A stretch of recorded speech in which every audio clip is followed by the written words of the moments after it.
A block of mass 1 kg is placed on a rough horizontal surface connected by a light string passing over two smooth pulleys as shown. Another block of 1 kg is connected to other end of the string. The acceleration of the system is, बच्चों acceleration of system पूछा जा रहा है, coefficient of friction दे रखा है। अगर अपन free body diagram देखें तो ये जब आप रिलीज़ किए होगे सिस्टम को तो 1 kg का ब्लॉक ए एक्सेलरेशन से नीचे जा रहा होगा। इसमें एक स्ट्रिंग है, स्ट्रिंग में टेंशन टी होगा, 1 kg में 1 इंटू जी एक ग्रेविटेशनल फोर्स भी लग रहा होगा। तो बच्चों अगर 1 kg का मैं यहाँ पे फ्री बॉडी डायग्राम देखूँ, जो कि मैंने बना दिया है, ड्रॉ कर ही दिया है, तो ऊपर लगेगा टेंशन, नीचे है 1 इंटू जी और नीचे इसका है एक्सेलरेशन ए। तो यहाँ पे एक डायनामिक्स का इक्वेशन कहेगा कि g minus T is equals to mass m जो कि 1 इंटू एक्सेलरेशन ए।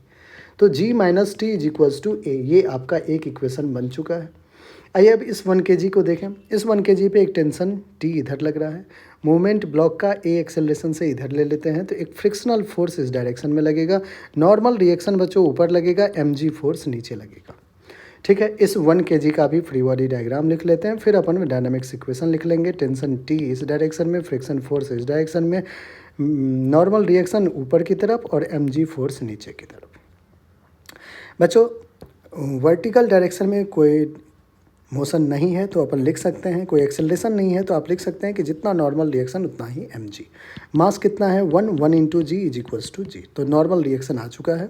अब आइए एक्सेलरेशन का डायरेक्शन आपने ए ऐसे लिया है, तो इस डायरेक्शन में जो फोर्स लग रहा है हॉरिजॉन्टल डायरेक्शन में वह है tension. Tension T minus friction force, minus क्यों, अपोजिट डायरेक्शन में फोर्स है, is equals to mass 1 into acceleration will be A. बच्चों डायनामिक्स इक्वेशन लिख लिया हमने। टी माइनस फ्रिक्शन फोर्स को मैं म्यू इंटू एन लिखूंगा विच इज इक्वल्स टू ए। ठीक है, अब इसी को मैं लिख देता हूँ टी माइनस म्यू कितना है बच्चों 0.2 इंटू एन, एन की वैल्यू कितना है जी है, एन की वैल्यू कितना है बच्चों जी है, इज इक्वल्स टू ए। ये रहा आपका इक्वेशन नंबर 2।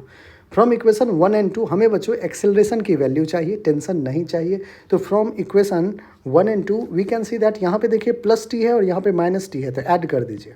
तो एडिंग इक्वेशंस 1 एंड 2 क्या है, g माइनस टी, यहाँ प्लस का t माइनस का 0.2 g is equals to a plus a will be 2a। RHS भी हो गया, minus T plus T cancel, g minus 0.2 g that is 0.8 g। 0.8 g is equals to 2a। बच्चों acceleration a आ जाएगा 0.8 g divided by 2 and 0.8 g divided by 2 is 0.4 g। तो acceleration will be 0.4 g metre पर second square. 0.4 g metre पर second square आपका कौन सा option है बच्चों, आपको हो गया ऑप्शन नंबर बी है, और बी ही हमारा क्या है, बिल्कुल करेक्ट आंसर है।